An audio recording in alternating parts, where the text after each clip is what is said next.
Hey, what's up guys and welcome back to Anime King, and I'm back with part 4 of What If Naruto Enter the Invincible Universe. Remember to get this one too. 100 like as usual, share this to all of your friends in your social media platform, and also guys, if you're new, yes, I indeed have 4 more channels which I post What If on every single day for you guys to enjoy. All the links will be down in the description for Anime King 2, Anime King 3, Anime Symbol, Anime Prince, which I post What If on every single day for you guys to enjoy. And if you want your What If to be done by me, simply go ahead and comment your ideas down below and I'll jot them down for future use. So without further ado or wasting any more time, how about we jump right into this brand new episode? Let us begin now guys.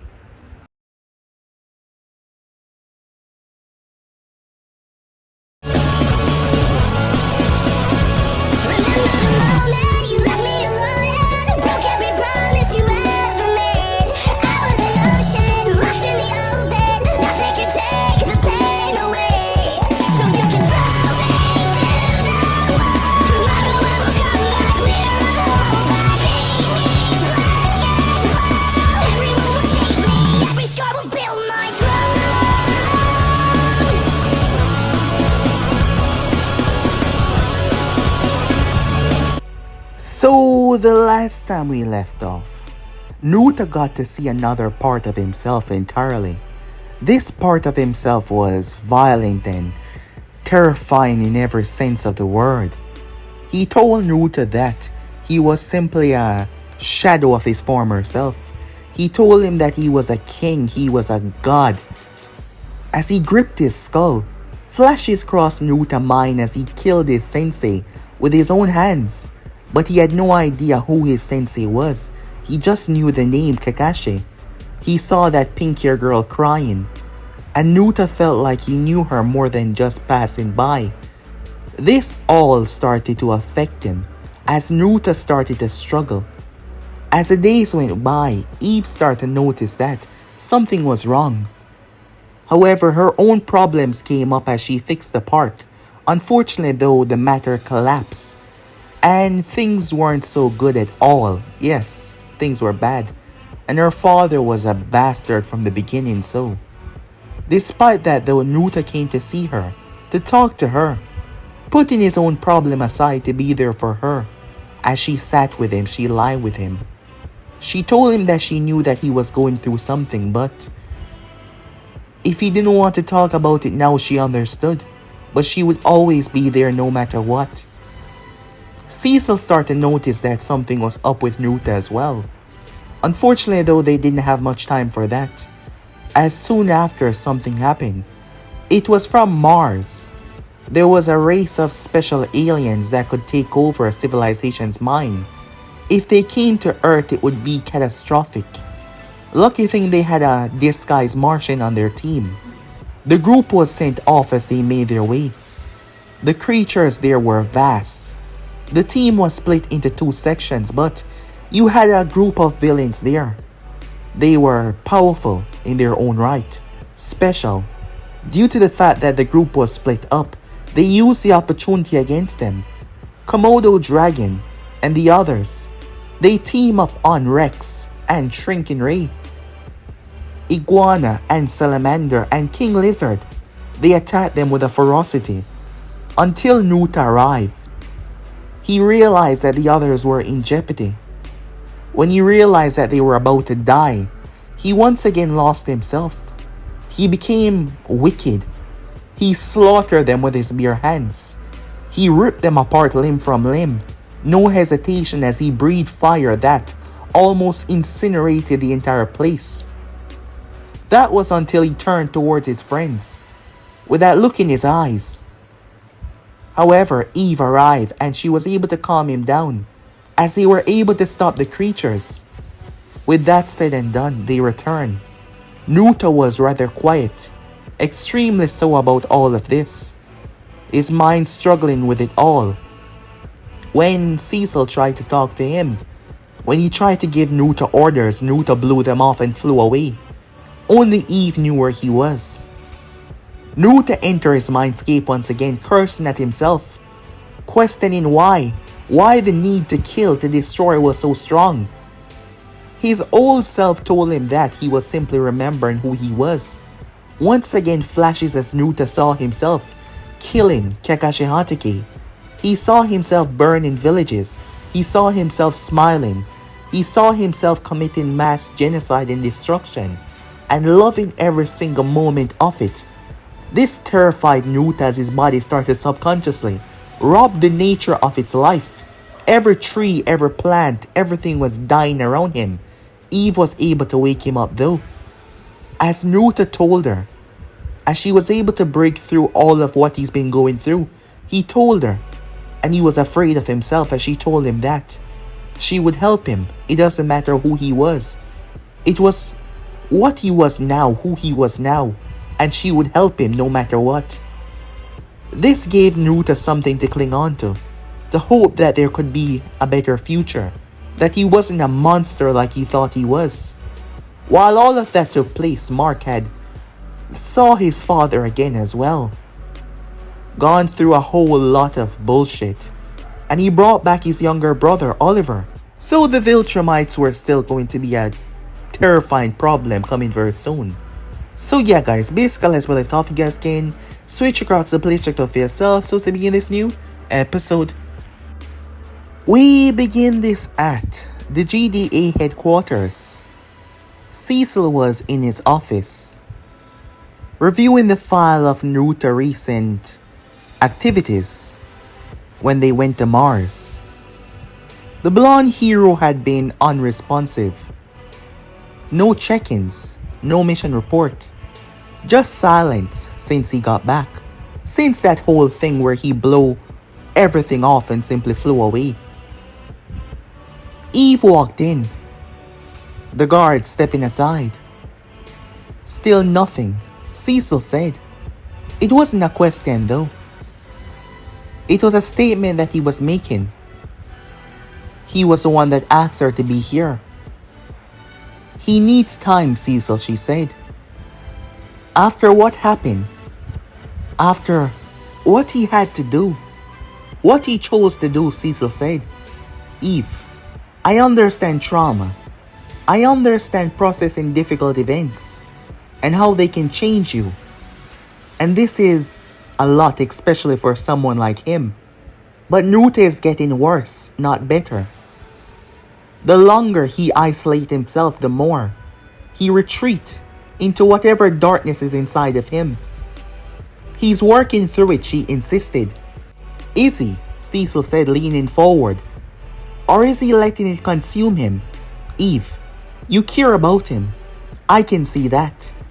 But caring means helping him face his demons, not enabling him by letting him run away from them. He needs a team. He needs structure. He needs people to keep him grounded. Her jaw tightened. What he needs is space to figure out who he is. What he needs is time to understand his past and to overcome it and not let it consume him. I've seen him done that before. The world doesn't just stop when one person decides that they want a break, Cecil said. The Viltromite Empire is still out there, and when they make their move, we need him at his best, not spiraling into whatever he's becoming. She looked unsure. I'll talk to him, she said, but I'm not forcing him to come back before he's ready. With that, she proceeded to leave. Once she was gone, he turned towards the monitors. As he pulled up the footage that they had recovered, he watched as Naruto ripped through the Lizard League. He watched the strange hand signs, the massive fire that scorched the area. With absolute certainty, those moves were honed by years of training, the reflex, the instincts. Who were you? Cecil said as he looked at the screen. Are you trying to come back? Or perhaps you're trying to stay buried? Cecil wanted to know.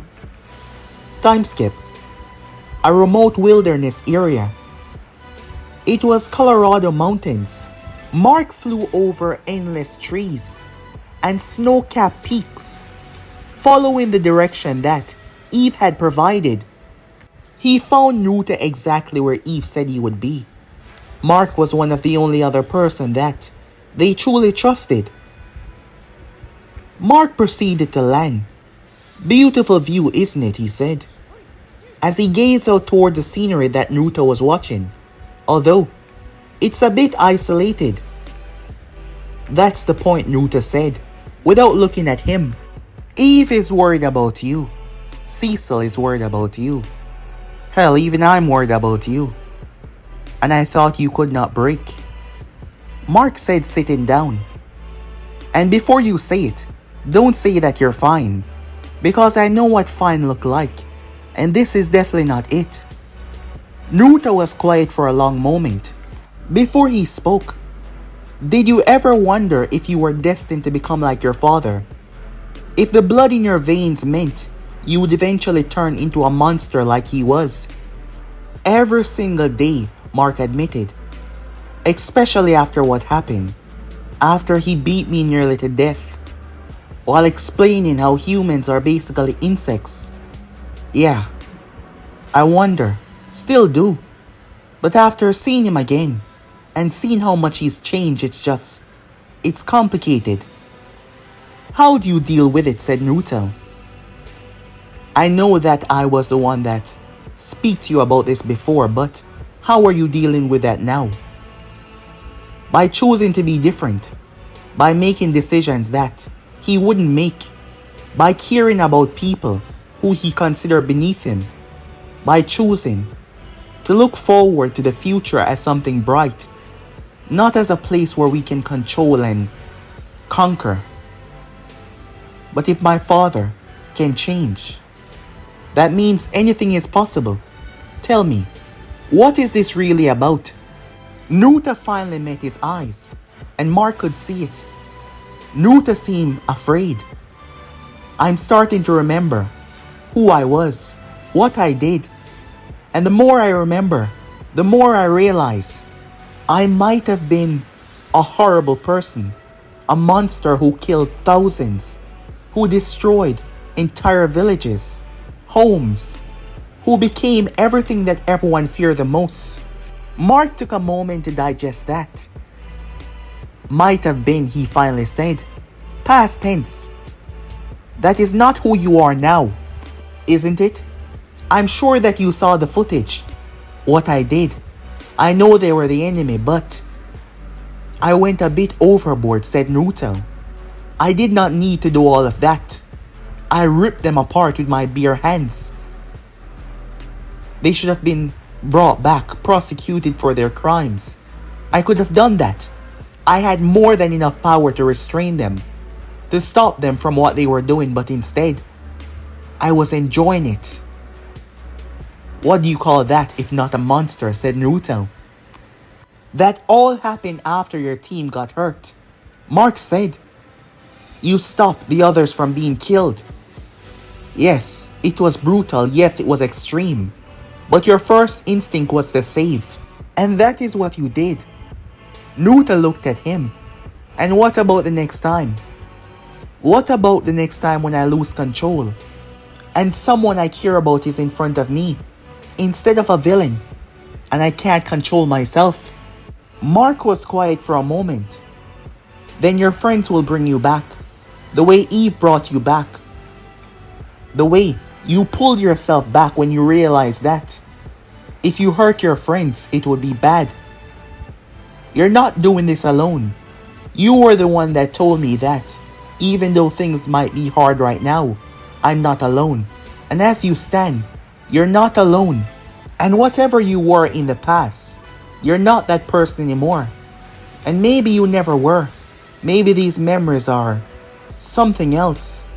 Maybe we don't know the full detail, the context of it all. Or maybe you really were that person and something happened. Maybe you even died and got a second chance. Because when you first came here, the first instinct that you had were to save people. A monster would never go out of his way to save people. A monster would never put himself in harm's way to ensure that the innocent live. Do you remember when that building was falling and you rushed in to save that family. You didn't even know that you could stop it. Your life was on the line and you did not care because you're a hero. And the past will not change that, because we can make our futures, Mark said. Naruto leaned back, taking it all in. When did you get so wise, he said. I had a really good teacher and a friend, Mark said, bumping shoulders with Naruto. You know, the blonde idiot who told me that I could not keep everyone at arm's length, that I need to open up, that I need to let everyone in, even if it scares me, because if I don't, I will lose it. They sat in comfortable silence for a while, watching the sun. As Naruto spoke, talk to Amber, he said. What? Mark questioned. If you truly love her, tell her, said Naruto. Tell her the truth. Not just piece of it, about it all. I've watched you struggle with this for weeks. Even after everything, still unable to truly decide what to do. The lies and everything. Give her the choice to make a decision. If you truly believe that she loves you, deep down you know she will make the right one. Mark looked down. But it's too dangerous, he said. As Naruto placed a hand on his shoulder. Yes, I know that. But keeping her out of the loop of it all can be just as dangerous. Eve has been with me through thick and thin. By my side. Standing by me when she has no reason to do so. Even when I became a monster in front of her eyes. And you know why that is possible? It's because I opened up to her. I let her in. I trusted her. I gave her the opportunity. And despite it all, she stuck by my side. If you don't want to lose Amber, tell her everything. Give her the choice to stand by you or to walk away. But give her the choice with the information that she needs to know. Because you want to tell her, but you're just having a hard time doing so.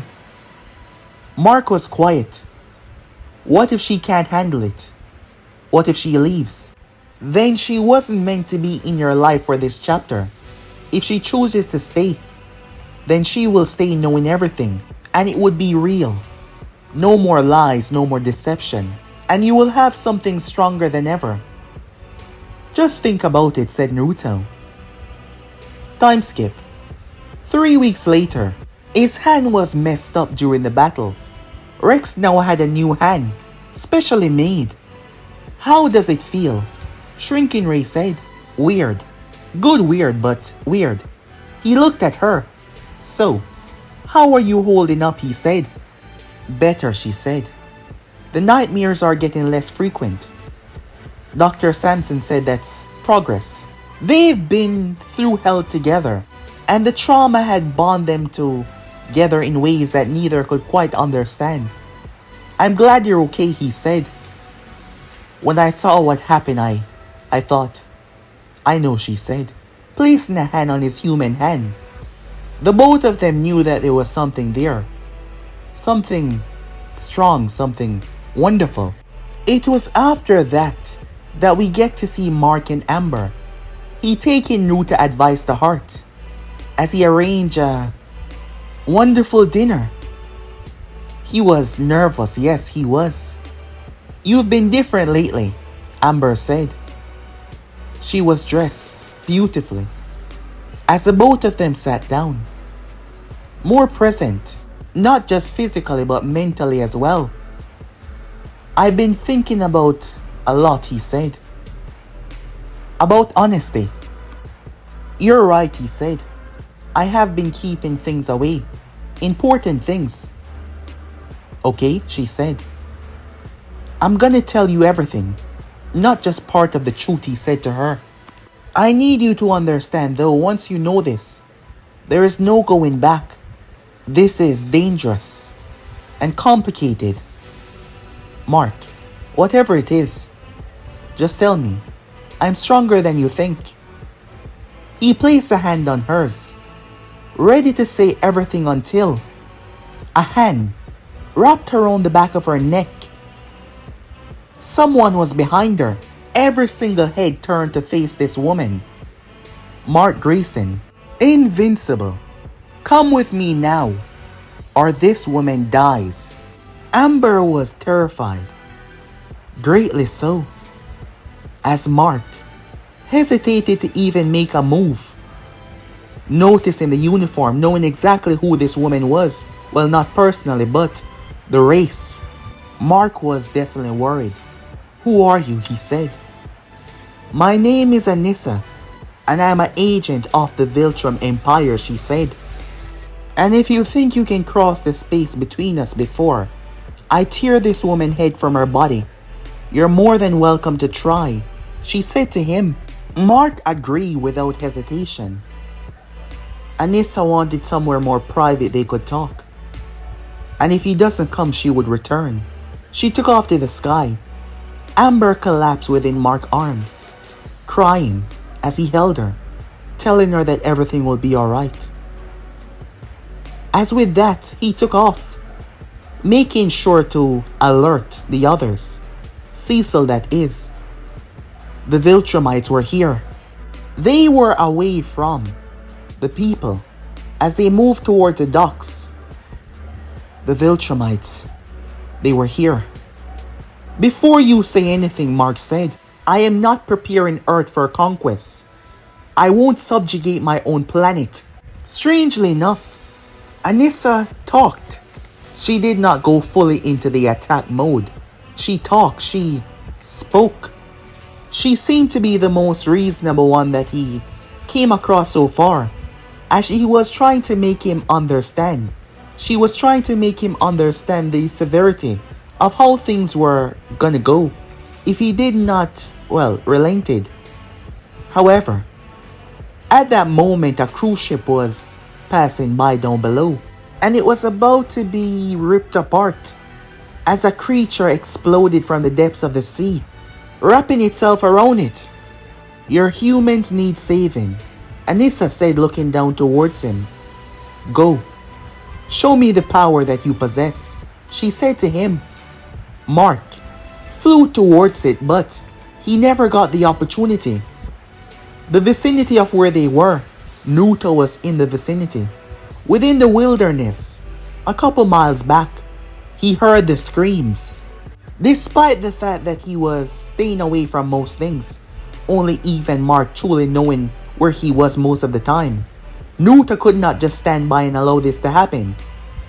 He moved in incredible speed as he struck the squig-like creature. The impact was devastating as the seaboard exploded outwards. The creature pulled back. It was injured but not dead. It lashed out at Naruto, trying to grab him. Naruto flew upwards, allowing it to take hold of him. It tried to pull him down, but Naruto pulled it up. He then grabbed and threw it. The massive creature was launched. Naruto held his hand out. Almighty push. The force, far more violent and deadly, it repelled the creature, blasting through, tearing into the sky. The force had blasted the thing into space, the creature vanishing. Even Naruto himself was surprised. The more he learned about himself, the more powerful he becomes. And in that time of isolation, a lot of memories had returned, as he knew that he was a monster. He saved the ship. Much damage was not dealt, as Naruto made his way Mark, making his way towards him. Naruto noticed Mark, believing that he came out here to help, until he noticed Anissa. Mark had described the uniform. Naruto could tell rather well. This was one of them, a Viltromite. "Mark, tell Naruto to stand down," Cecil urged him, as he did not want him to start a fight, especially with the readings that they got, placing this woman above Mark. They needed for him to stand down, but it was too late. But Anissa herself was checking this person, trying to understand what he was. His fist smashed in her face, sending her crashing into the water. No! Naruto, what are you doing? We're here to talk. He tried to calm Naruto down. Talk? She's here to conquer the earth. Why would you talk to her? We need more information. We need to know the full details of their plan. Anissa exploded out of the water. However, her lip was bleeding. That's impossible. This person hit her hard enough to make her bleed. She studied Naruto. He wasn't some enhanced human. He was different. But he wasn't a Viltromite. She could tell. Who are you? More specifically, what are you? Anissa questioned. Naruto did not answer though. So Anissa decided to get the answer out of him by force. She moved faster than any other Viltromite that Mark had faced so far. He did not fight General Krieg though. She blur, moving behind them. She was extremely fast. She swing, aiming to put him down. Until Naruto spun. It was instinct as he caught her fist, the shockwave spreading out, cracking the deck of the ship down below. She was surprised. Naruto twisted her hand and uppercut her. Her body was sent sailing. She was shocked. Naruto reached out and grabbed her leg and launched her, smashing down hard. But Anissa was already rising, showing just how durable she was. You fight well, she said, almost like a Viltromite. But you're not one of us. Tell me, what are you? She charged.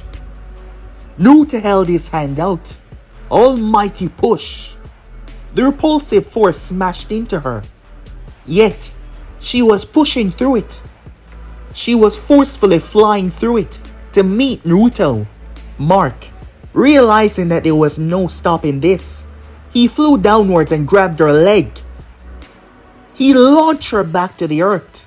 As he did so, Naruto dropped from the sky. He slammed down on her with a terrifying amount of force. Blood exploded out of her mouth. She was durable, but this one was something else. However, she burst upwards and caught Naruto in the chin, backhanding him away as he flew towards the ocean.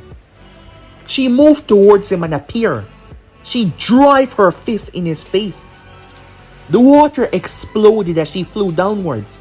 Grabbing him by the neck, she slammed him at the bottom of the ocean, breaking the ocean floor. She pulled her fist back, but Mark grabbed it. As Naruto grabbed her other hand and smashed his fist in her face. Mark did not allow her to fly though. He twirled her, allowing Naruto to deliver a powerful kick that sent her out of the water and crashing on a nearby island. The both of them flew and landed down.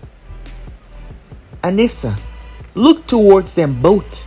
She was feeling his blows, every one of them that she was hit with. The son of Nolan was weaker, but this one was. This one was something that they did not know about. They had no clue who he was, what he was. She will report back in with this information. She blasted off into the sky until Naruto held his hand out. Universal pull. Immediately she felt it. She was being dragged. She pushed towards her max speed, straining. What is this? She said. Not sure what kind of technique was this as she could not break it. She realized that she was being dragged back down and she decided to use it. She turned in a split second and used the force. She descended at Naruto with her fastest, blurring towards him. He tried to grab her but she ducked underneath and headbutted him right in the chin. Seeing the opportunity, she wasn't about to waste it. She pulled her fist back and struck with all of her might. Her hand ripped through his stomach, bursting through his back. Due to the fact that she was a bit lower, she aimed for his chest, but instead she punched him through the gut. Her hand was through him. Mark was shocked, her speed being much faster than him, ripping through Nuta's body. Nuta eyes widened. Anissa, believing that she had won, watched as he gripped her hand and slowly started to pull it out. Anissa was shocked. However, the most shocking part was he was smiling. She watched slowly as his stomach healed perfectly in a matter of seconds. He opened his mouth to say something, but she struck with her other hand, knocking him towards the ocean. She wasted no time after that as she took off to the sky. Nuta lay there in the water, the remainder of his wound healing up. However, something was wrong. Mark rushed over. Naruto! Naruto! Hey, are you with me? The touch seemed to clear the darkness away. As Naruto's eyes returned back to normal, he took a breath. Yeah, I'm fine. As Anissa left Earth, she looked back, and without a second thought, she pushed off with all of her might. Meanwhile, Naruto got back up as Mark looked towards him. I didn't know you could heal that fast, Mark said. Having seen Naruto heal before, but like this was incredible, especially after a wound like that. I didn't know either, said Naruto, looking surprised himself. Time skip. They were now within Cecil's office. You went AWOL for weeks. During that time, we had multiple incidents that could have used your strength. And when you finally showed up, you attack a Viltromite without trying to gather intelligence first. She's part of an empire that wants to conquer Earth. What kind of intelligence do you need? They're coming. They want to enslave humanity. That's all I need to know.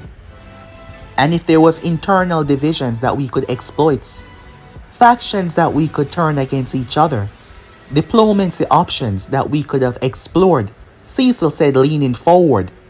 Your impulsiveness might have caused us valuable strategic advantage, he said. Cecil, easy up, Mark said. He was just no, Cecil said. He needs to make a choice what he's gonna do. Naruto stood there. Fine, said Naruto. Naruto no longer trusts Cecil the way he used to, but the threats are not going to stop, and someone needs to face them, said Naruto. I can't just wallow in self-pity, afraid of myself for forever. Fine then. We can work together, Naruto said, to make sure the Earth is safe. This was good, that Naruto was back in the fold. Meanwhile, in deep space, a Viltromite prison, Nolan was being guarded by two other Viltromites as they walk him down the hall, where he saw someone else. Hey, you remember me? The voice popped into his head. Yes, I do. Why are you here? Oh, I'm here for you. Nolan looked surprised as Alan the alien smiled towards him before the members pushed him in the room. Alan proving to be a very special member of his species. They want to know what makes him tick, and they were gonna find out by dissecting him. Time skip. Some time passed and things were going well, and Eve decided to finally say something about it. You've been different lately. The both of them sat, simply relaxing, more settled, like you're stopped fighting yourself so much. Naruto was quiet. I'm still terrified of what I might become, of the darkness inside of me, but I realized something. If I am afraid of it, it will swallow me whole, said Naruto. I have to face it. Besides, you're here. You've stood by me, despite knowing what you know. Despite knowing everything, said Naruto. I can't do this without you, and I'm grateful for you. She smiled, placing a hand on his. They just looked at one another for a long moment. The both of them leaned in as they kissed one another, starting something truly beautiful, their lips interlocking together. As they broke apart, smiling as she leaned into his chest. Time skip. The attack came without warning. Mark, family was attacked. Oliver and Debbie. It was Anstrom. He's finally returned. He was ruthless. Well, he really wanted Mark to be wicked here, because in every other place Mark was horrible. All of the information that he had in his mind, all of his past counterparts. Well, not past, but different realities. But this one was a hero, and he refused to accept this one. However, Mark lost it. He beat him ruthlessly. He dropped his fist repeatedly into his face. He believed that he was stronger. He killed him. He thought he was stronger. He killed him. Meanwhile, that was going on. Anissa was kneeling. General Krieg was to the left, and another Viltromite to the right, but it was a person that stood in the center. As she described what happened, he's not a human, not Viltromite. He's something else, capable of flight, strength, exceeding some Viltromites. He also possessed abilities to repel and to attract. They knew nothing of this person, as Anissa was told by the figure to describe everything as she was telling, everything that she saw, replaying the battle from memory, replaying what happened, as she came back because she wanted to inform them of this individual that they had no idea about. What is his name? Naruto, Anissa said, as she gazed up towards the person that was standing there. He was their leader, Grand Regent Thrag, standing there in all of his might. The strongest Viltromite to date, the most powerfulest, the greatest. And he's just learned about Naruto. Time skip. Months later, Mark was training vigorously, increasing his strength as he was lifting a heavy machine. He was flying to the moon and back. He dipped himself in lava. His strength, his speed, his durability. Mark was getting better and better as they were testing him. Naruto was also getting stronger as well, diving more into who he was, what he remembered, techniques that he never knew before start to develop, start to recall back into his mind.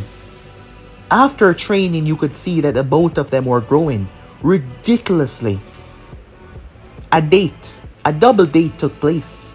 Mark with Amber and Naruto with Eve.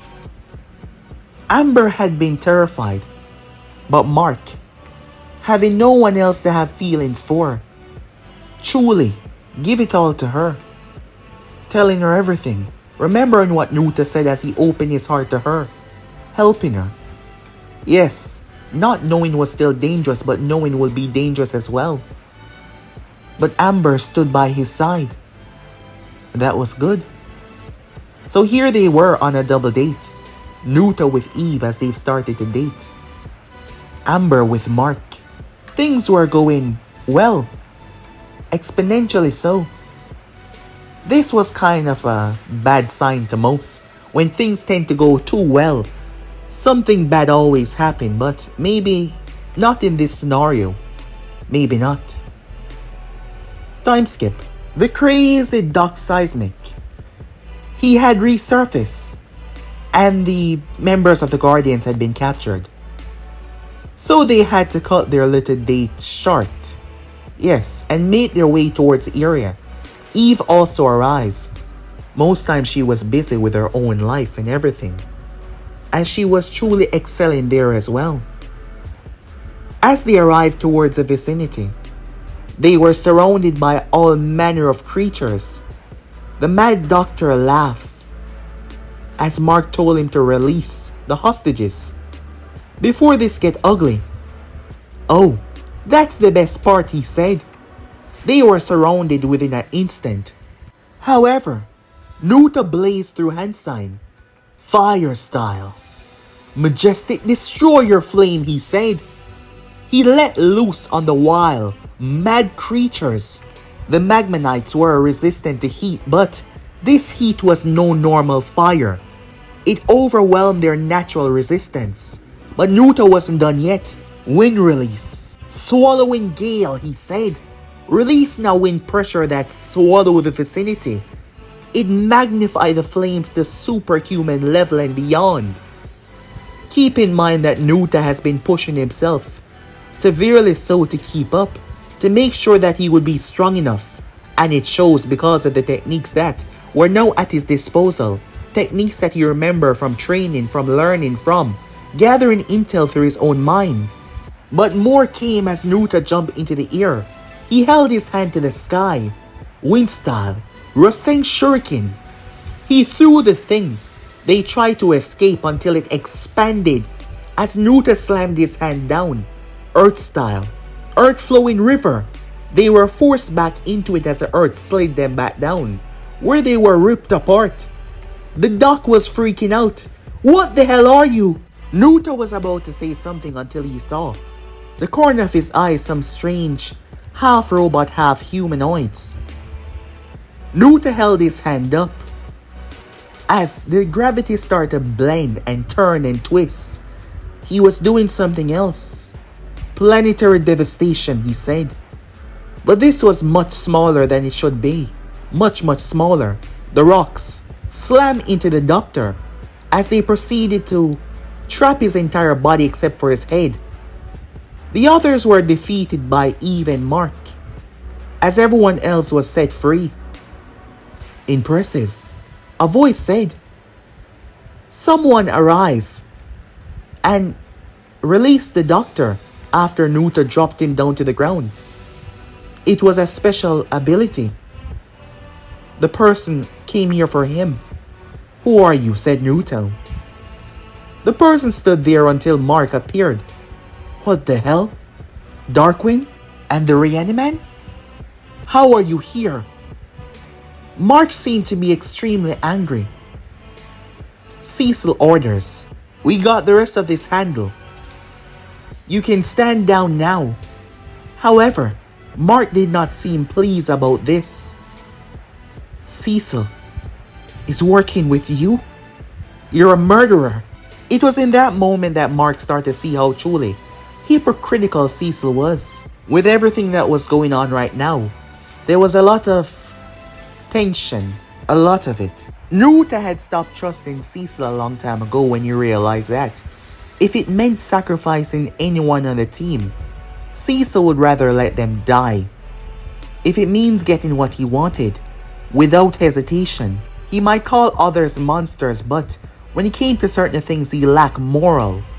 He lacked the decision to stop things like this, like working with known criminals that slaughter the innocents because of their own personal greed or their own, well, thought on the matter. And Mark was trying to be better. He was trying to prove, still having that insight in his own mind that he wasn't like his father. So yes, he made his way to confront Cecil personally. Mark went straight to him as the others went away. As Nuta freed majority of the captured individuals, they returned back. An argument immediately broke out. Cecil was prepared for this. By his point of view, Mark was scaring him.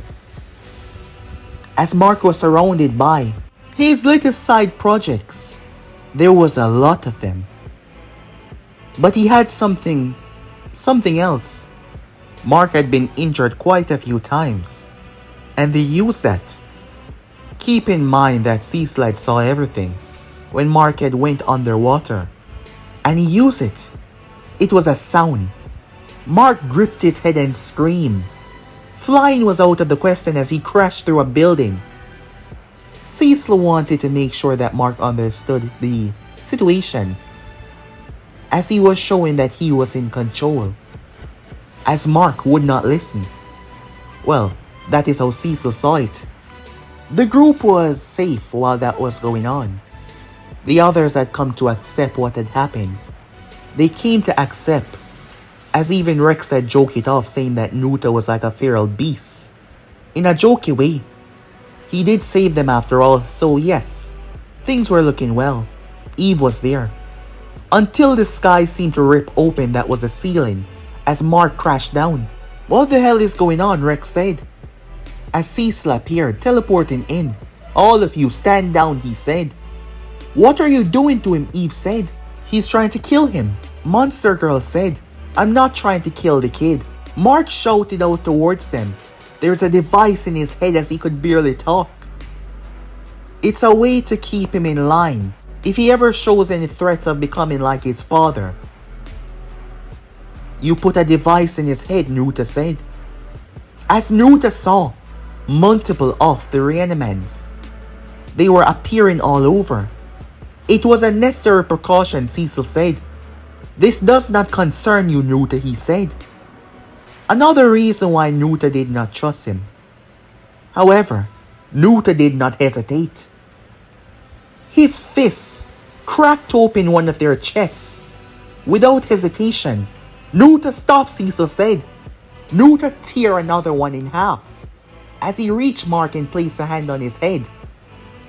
The time of training had helped Nuta to grow a lot. Chakra started to flare from Nuta's hand, surrounding Mark's ears, as it seemed to reach deep within to Mark's mind. But this was not any normal technique now, was it? As Nuta had learned a lot about himself, it wasn't just the 5 basic nature that he could wield. Sound manipulation was also in there as well. As Nuta was able to block out the frequency enough for the pain to stop, Mark looked up with red eyes, raging. He flew towards Cecil and grabbed his neck. The reanimant tried to step in as Nuta sent one of them sailing into several others. Mark was squeezing the life out of him, but Nuta placed a hand on his shoulder, stopping Mark. But Mark made it clear that he was never gonna work for him again. He was done, because Cecil was a huge hypocrite. He called out a robot to remove the device. Once it was done, as he got to his feet, "You're a hypocrite," he said once more. "You work with murderers. You desecrate corpses. Putting that device in my head. You talk about protecting Earth, but you're willing to become everything that we fight against to do it." Cecil looked up, rubbing his throat. "The ends justify bullshit," Mark said, cutting him off. "My father said the same thing once, that humans are expendable because Viltromite supremacy will always last. Tell me, what's the difference between you and him right now?" "Because I am protecting this world, not trying to conquer it." "He's right," Naruto said, stepping up. "I've been watching you for the longest time now. On that mission, you knew that something else was at play. You split the team because it was best." Naruto said, looking towards Cecil. "That is what you said." "I was not in a good state at the time. But I know that you're willing to sacrifice everything, including everyone here, to ensure that you get what you want. Control is everything, and you must always have that to ensure that you succeed. It doesn't matter what you do." "I'm done," Mark said. "I'll protect the Earth because I'm a hero and that's what I'm gonna do. But I'm done working for you. You're making a mistake. The Empire is coming. We need to work together. You need to listen." "He won't be alone," said Naruto. "I'm sick of your bullshit," he said, turning and walking away. The others standing there rather shocked. "Are you really gonna go with him after everything I've done for you?" Naruto looked back at him. "The only reason why you do what you do is because you think you can control me with it. But that's over, Naruto said. With that, him and Mark proceeded to leave, Eve following right behind. Eve was never truly fully with them all the time, so it was a no-brainer for her to make her way. Cecil told the others to clean the place up, like nothing just happened, like everything was okay. However, as they start to debate about themselves, Rex, Shrinking Ray, Duplicate was there as well. All of them start to get into an argument, and it caused a fracture between the entire group. This was bad. They split, a portion of them leaving, doing their own thing like the others, finding their own way. Time skip at the Grayson household that evening. Your father always talking about the ends justifying the means as well. Look where that got him, Debbie said, pissed off at what Cecil had did to her son. She told Naruto that he could stay here. This wasn't the first time they were meeting, they've met quite a lot. She knew all the good that he's done for her son. He can stay here for as long as he wants, considering that he wasn't going to go back towards, well, you know, Cecil and the area where he controlled, because Cecil wanted complete control. Thus, this was good. Oliver, hearing that, rushed downstairs. He attacked Naruto without hesitation. The child liked to fight, especially Naruto, who was always teasing and taunting him. Oliver was growing insanely fast. He was no longer a baby. You can count that for his extraordinary genes that, well, came from his mother's side. Then again, they tend to die pretty fast, but his Viltromite DNA was winning out. Soon he will look just like Mark. Meanwhile though, at a dimensional nexus, Anstrom Levy was in a new laboratory. The robots had put him back together, his metal frame surrounding his head. Anstrom was looking into many different worlds. In here he was a tyrant. He killed his father. In another, he killed his mother. In another, he lost her and lost faith in humanity. Another. Mark Grayson, Anstrom Levy was going to return. But this time though, he was going to return with an army. But guys, let me end episode right here. If you want to see the next part, you already know what to do. Like, subscribe, comment down below, and turn on that bell notification to stay posted. But I'm out for now. See you guys soon. Peace, guys.